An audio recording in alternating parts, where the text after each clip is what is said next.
ഏവർക്കും സ്പോട്ടോപ്പയിലേക്ക് സ്വാഗതം. Indian cricket ടീമിന്റെ കോച്ചായിട്ട് ഇപ്പോൾ ഗൗതം ഗംഭീർ വന്നിരിക്കുകയാണ്. എന്തൊക്കെ മാറ്റങ്ങളാണ് ഗൗതം ഗംഭീർ ഇന്ത്യൻ ക്രിക്കറ്റ് ടീമിൽ വരുത്താൻ പോകുന്നത് എന്നുള്ളതാണ് എല്ലാ ക്രിക്കറ്റ് ആരാധകരും ഉറ്റുനോക്കിക്കൊണ്ടിരിക്കുന്നത്. അപ്പോ നമുക്കറിയാം ഗൗതം ഗംഭീറിന്റെ കേസിൽ നോക്കിക്കഴിഞ്ഞാൽ 2007 വേൾഡ് കപ്പും 2011 വേൾഡ് കപ്പ്, ഈ രണ്ട് വേൾഡ് കപ്പ് മാത്രം മതി ഗൗതം ഗംഭീറിനെ ഇന്ത്യൻ ക്രിക്കറ്റ് ടീമിൽ അടയാളപ്പെടുത്താൻ. 2007 വേൾഡ് കപ്പിൽ ടോപ്പ് സ്കോറർ ആയിരുന്നു. 75 റൺസ് നേടി അദ്ദേഹം ഇന്ത്യൻ ക്രിക്കറ്റ് ടീമിനെ വേൾഡ് കപ്പിലേക്ക് നയിച്ചു. അതുപോലെ തന്നെ 2011 ആ ചളി പുരണ്ട ആ ഒരു കുപ്പായം ഉണ്ടല്ലോ, ആ കുപ്പായം മാത്രം മതി ഗൗതം ഗംഭീറിനെ അടയാളപ്പെടുത്താൻ. 97 റൺസാണ് പുള്ളിക്കാരൻ നേടിയത്. പുള്ളിക്കാരൻ ഒരു മാൻ ഓഫ് ദി മാച്ച് പുരസ്കാരം നേടാത്തതിലൊക്കെ ഇന്ത്യൻ ക്രിക്കറ്റ് ആരാധകർക്കിടയിൽ പോലും അസ്വാരസ്യങ്ങൾ ഉണ്ടായിരുന്നു എന്നുള്ളതാണ് വാസ്തവം. നമുക്കറിയാം ആ ഒരു 97 റൺസിന്റെ വാല്യൂ.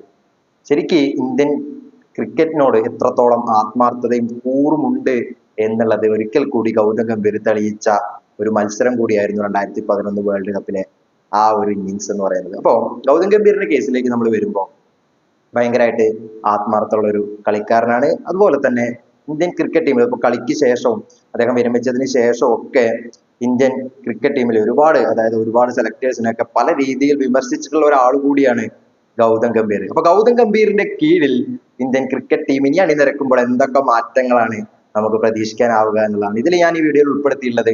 രോഹിത് ശർമ്മ, അതുപോലെ തന്നെ വിരാട് കോഹ്ലിയുടെ സ്ഥാനം, അതുപോലെ തന്നെ സഞ്ജു വി സാംസന്റെ സ്ഥാനം എന്നുള്ളതൊക്കെയാണ് ഞാൻ ഈ വീഡിയോയിലൂടെ ഉൾപ്പെടുത്താൻ ഉദ്ദേശിക്കുന്നത്. അപ്പോൾ നമുക്ക് നേരെ വീഡിയോയിലോട്ട് പോകാം. വീഡിയോയിലോട്ട് പോകുമ്പോൾ ആദ്യം പറയേണ്ടത് വിരാട് കോഹ്ലി എങ്ങനെ ഇന്ത്യൻ ക്രിക്കറ്റ് ടീമിൽ ഇനി വരുന്ന സ്ഥാനങ്ങൾ എങ്ങനെയായിരിക്കും എന്നുള്ളതാണ്. വിരാട് കോഹ്ലിയെ സംബന്ധിച്ചിടത്തോളം നമുക്കറിയാം ഗൗതം ഗംഭീറുമായിട്ട് ഒരുപാട് പ്രശ്നങ്ങളുള്ള ഒരു മനുഷ്യനാണ് വിരാട് കോഹ്ലി. 2013 IPL മത്സരങ്ങളിൽ നമ്മളൊരു കൊമ്പ് ഓർക്കുന്നത് കണ്ടാണ്. അതുപോലെ തന്നെ 2015-16 സീസണിലും നമ്മൾ ഇതേ ഒരു എതിർപ്പ് നമ്മൾ കണ്ടിട്ടുള്ളതാണ്. രണ്ടുപേരും അങ്ങോട്ടും ഇങ്ങോട്ടൊക്കെ വാക്ക് തർക്കമുണ്ടാവുന്നതൊക്കെ കണ്ടിട്ടുള്ള ആ ഒരു സീസണിൽ ഗൗതം ഗംഭീറിന് ഒരു പിഴ കൊടുക്കുകയൊക്കെ ചെയ്തിട്ടുണ്ടായിരുന്നു. പക്ഷേ യാഥാർത്ഥ്യം എന്നുള്ളത് അതല്ല. വിരാട് കോഹ്ലി ആയിട്ട് വ്യക്തമായ എതിർപ്പ് അന്ന് ഗൗതം ഗംഭീറിനുണ്ടായിരുന്നു. ഇപ്പൊ ഗൗതം ഗംഭീറിന്റെ സ്ഥാനം ഏൽക്കുമ്പോഴും വിരാട് കോഹ്ലിയുടെ അഭിപ്രായപ്പെട്ടില്ല എന്നുള്ള രീതിയിലുള്ള വാർത്തകൾ ഇപ്പോ സജീവമാകുന്നുണ്ട്. അപ്പോ ഗൗതം ഗംഭീറിന്റെ കീഴിൽ വിരാട് കോഹ്ലിയുടെ പ്രസൻസ്, അതുപോലെ തന്നെ വിരാട് കോഹ്ലി എങ്ങനെ ടീമിൽ ഇടം നേടും എന്നുള്ളതൊക്കെയാണ് ക്രിക്കറ്റ് ആരാധകർ നോക്കിക്കൊണ്ടിരിക്കുന്നത്. കാരണം ഇത് ഇവരുടെ അസ്വാരസ്യങ്ങളാണ്. അതുപോലെ തന്നെ പുള്ളിക്കാരൻ എന്ന് പറയുന്നത് ഒരുപാട് യങ് ടാലന്റ്സിൽ ഒരുപാട് ഒബ്സർവർ ആണ് ഗൗതം ഗംഭീർ. പുതിയ കളിക്കാരെയൊക്കെ കൊണ്ടുവരുന്നതും അവരെ കളിപ്പിക്കുന്നതിലൊക്കെ വളരെയധികം ആകൃഷ്ടനാണ് ഗൗതം ഗംഭീർ എന്ന് പറയുന്നത്. അപ്പോ വിരാട് കോഹ്ലിയുടെ കേസ് വലിയൊരു മന്ദഗതിയിലാണ് എന്നുള്ളത് നമുക്ക് മനസ്സിലാക്കാൻ പറ്റും. പക്ഷേ വിരാട് കോഹ്ലി അങ്ങനെയുള്ള ഒരു പ്ലെയർ അല്ല.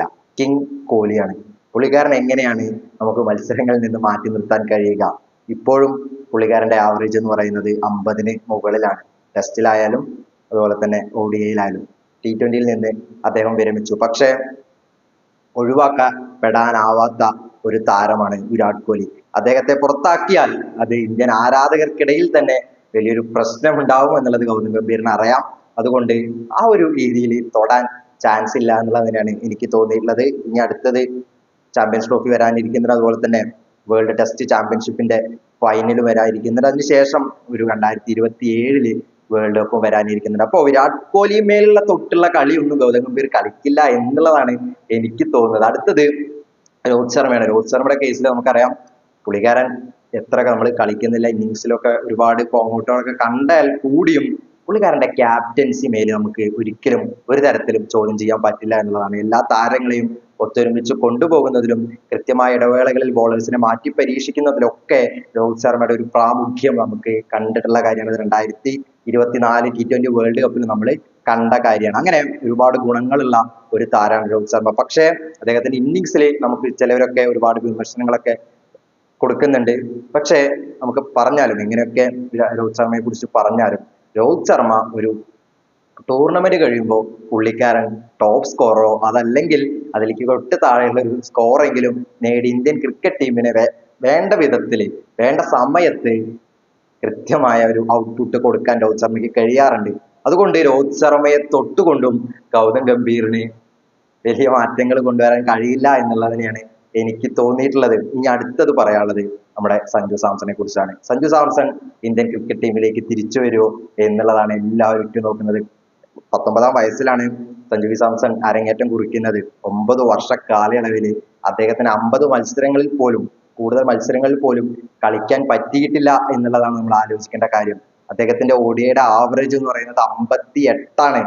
ഒരു മനുഷ്യന്റെ ആവറേജ് 58ആണ്. പക്ഷേ അദ്ദേഹത്തെ തഴയാൻ പറ്റുന്ന എത്രത്തോളം ഉണ്ടോ അത്രത്തോളം അദ്ദേഹത്തെ തഴഞ്ഞിട്ടുണ്ട്. പക്ഷെ ഗൗതം ഗംഭീർ സഞ്ജു വി സാംസണില് വളരെയധികം ഇഷ്ടപ്പെടുന്ന ഒരു താരം കൂടിയാണ് ഗംഭീർ. നമുക്കറിയാം സഞ്ജു വി സാംസണിനെ ഒരിക്കൽ ഇന്ത്യൻ ക്രിക്കറ്റ് ടീമിന്റെ പുറത്താക്കിയപ്പോൾ അദ്ദേഹം പറഞ്ഞൊരു കാര്യമുണ്ട്. അത് ഇപ്പോഴും വളരെ ശ്രദ്ധ ആകർഷിച്ച ഒരു കാര്യമാണ്. കാരണം അദ്ദേഹം പറഞ്ഞത് സഞ്ജു വി സാംസണിനെ പുറത്താക്കുമ്പോൾ നഷ്ടം സഞ്ജുവിനല്ല, അത് ഇന്ത്യൻ ക്രിക്കറ്റ് ടീമിനാണ് എന്ന് പരസ്യമായി വെളിപ്പെടുത്തിയ താരമാണ് ഗംഭീർ. അപ്പോ ആ ഒരു കാര്യം നമ്മൾ ഓർക്കേണ്ടതുണ്ട് എന്നുള്ളതാണ്. അപ്പോ ഗൗതം ഗംഭീർ വരുന്നതോടെ സഞ്ജു വി സാംസന്റെ വാതില് തുറക്കുമോ, അതുപോലെ തന്നെ സ്ക്വാഡില് കൃത്യമായി തന്നെ അദ്ദേഹത്തെ ഉൾപ്പെടുത്തുമോ എന്നുള്ളതൊക്കെ മലയാളി ക്രിക്കറ്റ് ആരാധകരും ഉറ്റുനോക്കുന്ന കാര്യമാണ്.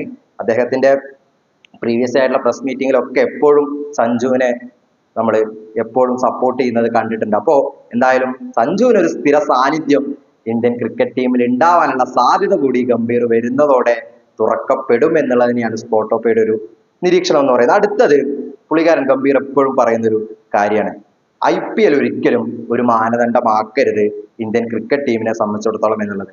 കാരണം നമുക്കറിയാം IPL മാനദണ്ഡമൊക്കെയാണ് ടെസ്റ്റിലും അതുപോലെ തന്നെ നമ്മൾ ODIയിലൊക്കെ പ്ലേയേഴ്സിനെ എടുക്കുന്നത്. അതുകൊണ്ട് ഗംഭീറിന് എപ്പോഴും വെളിപ്പെടുത്തിയുള്ള ഒരു നയമാണ് IPL അല്ല മാനദണ്ഡം എന്നുള്ളത്. അദ്ദേഹം പറയുന്നത് ടെസ്റ്റ് കരിയറിൽ, അതായത് ടെസ്റ്റിലേക്ക് ഇന്ത്യൻ ക്രിക്കറ്റ് ടീമിലേക്ക് സെലക്ട് ചെയ്യപ്പെടുമ്പോൾ അത് രഞ്ജി ട്രോഫിയിൽ നിന്നായിരിക്കണം സെലക്ട് ചെയ്യേണ്ടത് എന്നുള്ളതാണ് അദ്ദേഹം എപ്പോഴും പറയുന്നത്. അതുപോലെ തന്നെ ODയിലേക്ക് സെലക്ട് ചെയ്യുമ്പോൾ അത് ലിസ്റ്റ് എ കരിയർ നോക്കിക്കൊണ്ട് മാത്രമായിരിക്കണം സെലക്ട് ചെയ്യേണ്ടത് എന്നുള്ളത് വ്യക്തമായി പറഞ്ഞുള്ള ഒരു താരമാണ്. അതുപോലെ തന്നെ IPL മാനദണ്ഡമാക്കേണ്ടത് T20ക്ക് മാത്രമാണ് എന്നുള്ളതാണ് ഗംഭീർ പറയുന്നത്. അപ്പൊ അങ്ങനെ വ്യത്യസ്തകരമായ പ്ലാനുകളുള്ള ഒരു കോച്ച് കൂടിയാണ് ഗംഭീർ. അപ്പോ ഗംഭീറിന്റെ കീഴിൽ വരുമ്പോൾ IPLന്റെ ഒരു പ്രാതിനിധ്യം, അതുപോലെ തന്നെ ലിസ്റ്റ് എ കരിയർ, രഞ്ജി ട്രോഫിക്കൊക്കെ ഒരുപാട് ഒരു ബൂസ്റ്റ് കിട്ടും എന്നുള്ളത് തന്നെയാണ് സ്പോട്ടോപ്പയുടെ ഒരു പ്രഡിക്ഷൻ. അത് ഇന്ത്യൻ ടീമിന് ഒരുപാടധികം സപ്പോർട്ട് ചെയ്യും. ഇനി അടുത്തത് അദ്ദേഹം എപ്പോഴും പറയുന്ന റൊട്ടേഷൻ നടപടികൾ നടപ്പിലാക്കണമെന്ന് അതിയായി വാദിക്കുന്ന ഒരാളാണ്. കാരണം ഒരുപാട് ടാലൻസ് ഇന്ത്യൻ ക്രിക്കറ്റ് ടീമിലാണ്. അതുകൊണ്ട് ഒരുപാട് പ്ലേയേഴ്സിൽ മാത്രം ഒബ്സസ് ചെയ്തുകൊണ്ട് T20യും അതുപോലെ തന്നെ ODIയും ടെസ്റ്റിലൊന്നും ഒരുപോലത്തെ പ്ലേയേഴ്സിനെ കളിപ്പിക്കരുത്. ഓരോരോ ഫോർമാറ്റുകൾക്കും ഓരോരോ പ്ലേയേഴ്സ് വേണമെന്ന് പല രീതിയിൽ പറഞ്ഞിട്ടുള്ള താരാണ് ഗംഭീർ. പക്ഷേ നമുക്കിനി വരുമ്പോൾ ഗംഭീറിന്റെ സൈഡിലേക്ക് വരുമ്പോൾ നമ്മളതിൽ ചില പ്രശ്നങ്ങൾ കൂടി ഉണ്ട് എന്നുള്ളതാണ് എനിക്ക് തോന്നിയിട്ടുള്ളത്. ഒന്നാമത്തെ കാര്യം എന്ന് പറയുന്നത് പോപ്പുലാരിറ്റിയുടെ ഒരു പ്രശ്നമാണ്. അത് സ്പോട്ടോപ്പിയെ ഫോക്കസ് ചെയ്തുള്ള ഒരു കാര്യമാണ്. കാരണം പോപ്പുലാരിറ്റി എന്ന് പറയുന്ന ഒരു സാധനം വലിയ രീതിയിൽ ഡിക്രീസ് ആവും. ഇപ്പോ T20 കേസ് എടുക്കുക, നമ്മൾ രോഹിത് ശർമ്മ, വിരാട് കോഹ്ലി ഉള്ളത് കൊണ്ട് മാത്രം കളി കാണുന്നവരുണ്ട്. അത് നമ്മൾ യാഥാർത്ഥ്യമാണ്. ഒരു ക്രിക്കറ്റിനെ സംബന്ധിച്ചിടത്തോളം, സ്പോർട്സിനെ സംബന്ധിച്ചിടത്തോളം ബിസിനസ് എന്ന് പറയുന്നത്, ബിസിനസ് മൂല്യം എന്ന് പറയുന്നത് വളരെ ഇമ്പോർട്ടന്റ് ആയിട്ടുള്ള ഒരു കാര്യമാണ്. അത് ഇല്ലാതായി കഴിഞ്ഞാൽ ആ സ്പോർട്ടിനെ അത് നല്ല രീതിയിൽ ബാധിക്കും. അതൊരു യാഥാർത്ഥ്യമാണ്. അപ്പോ നല്ല നല്ല ടാലൻസുകൾ അവിടെ നിർത്തിക്കൊണ്ട് മാത്രമേ, അതായത് പേരും പെരുമയുള്ള ടാലൻസിനെ അവിടെ നിർത്തിക്കൊണ്ട് മാത്രമേ നമുക്ക് നമ്മുടെ യങ് ടാലൻസിനെ അല്ലെങ്കിൽ യങ് ജനറേഷൻ ടാലൻസിനെ നമുക്ക് വളർത്തിക്കൊണ്ടുവരാൻ പറ്റുള്ളൂ.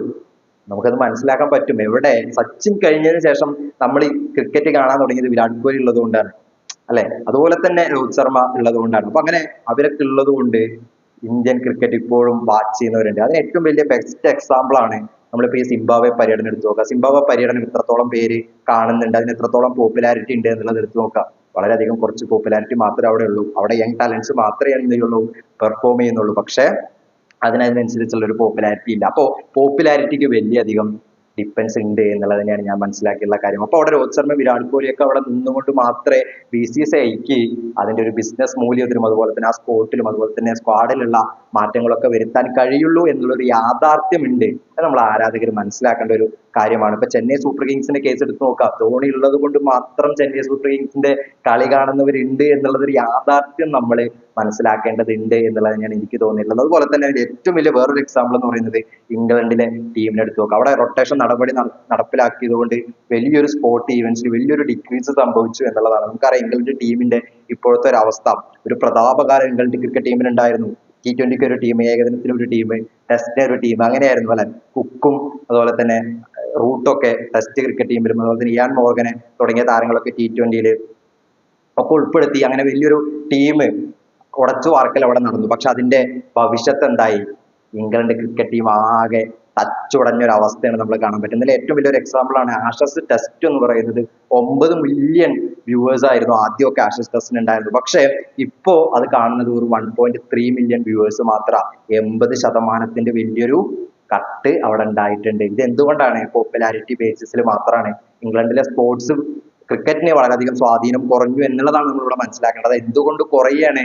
ഒരുപാട് പ്ലേയേഴ്സ് ഇതുപോലെ വിരമിച്ച് പോകുന്നതുകൊണ്ട് താരങ്ങളിൽ എന്ത് ചെയ്യില്ല, ആരാധകർ കളി കാണാൻ വിസമ്മതിക്കും. അതുപോലെ തന്നെ അത് പോപ്പുലാരിറ്റിയിൽ ബാധിക്കും, അത് അവിടുത്തെ ബിസിനസ് മൂല്യങ്ങളെ ബാധിക്കും, അത് ആ സ്പോർട്സിനെ ബാധിക്കും എന്നുള്ളൊരു യാഥാർത്ഥ്യം കൂടി നമ്മൾ മനസ്സിലാക്കേണ്ടതുണ്ട് എന്നുള്ളതാണ് എനിക്ക് ഇതിൽ കൂടി ചേർത്ത് പറയാനുള്ളത്. അപ്പൊ എന്തായാലും ഗൗതം ഗംഭീർ വരുമ്പോ വിരാട് കോഹ്ലിയുടെ കേസിലും രോഹിത് ശർമ്മയുടെ കേസിലും സഞ്ജു വി സാംസന്റെ കേസിലൊക്കെ ഒരു പ്രത്യേക നടപടികൾ തന്നെ ഉണ്ടാവും. അതെന്തായാലും പോപ്പുലാരിറ്റിയെ മാത്രം ബേസിസ് ചെയ്തുകൊണ്ട് മാത്രമായിരിക്കും എന്നുള്ളതാണ്. അവിടെ BCCI ഇടപെടാനുള്ള ചാൻസ് വളരെ കൂടുതലാണ്. സഞ്ജു വി സാംസന്റെ വലിയൊരു വാതിലാണ് നമുക്ക് തുറന്നു കിട്ടിയിട്ടുള്ളത് എന്നതുകൂടി മലയാളി ക്രിക്കറ്റ് ആരാധകരെ ഓർമ്മിപ്പിച്ചുകൊണ്ട് എന്തായാലും ഗൗതം ഗംഭീറിന്റെ കാലം വളരെ നല്ലൊരു കാലമാകട്ടെ എന്നതുകൂടി ആശംസിച്ചുകൊണ്ട് ഞാൻ ഈ വീഡിയോ ഇവിടെ അവസാനിപ്പിക്കുകയാണ്. വീഡിയോ ഇഷ്ടപ്പെട്ട് കഴിഞ്ഞാൽ ഒന്ന് ലൈക്ക് ചെയ്തേക്കുക, ചാനൽ സബ്സ്ക്രൈബ് ചെയ്യുന്ന കാര്യം ഒന്നും മൈൻഡിൽ വെച്ചേക്കുക. അപ്പൊ പുതിയൊരു വീഡിയോ ആയിട്ട് വീണ്ടും കാണാം. അതുവരേക്കും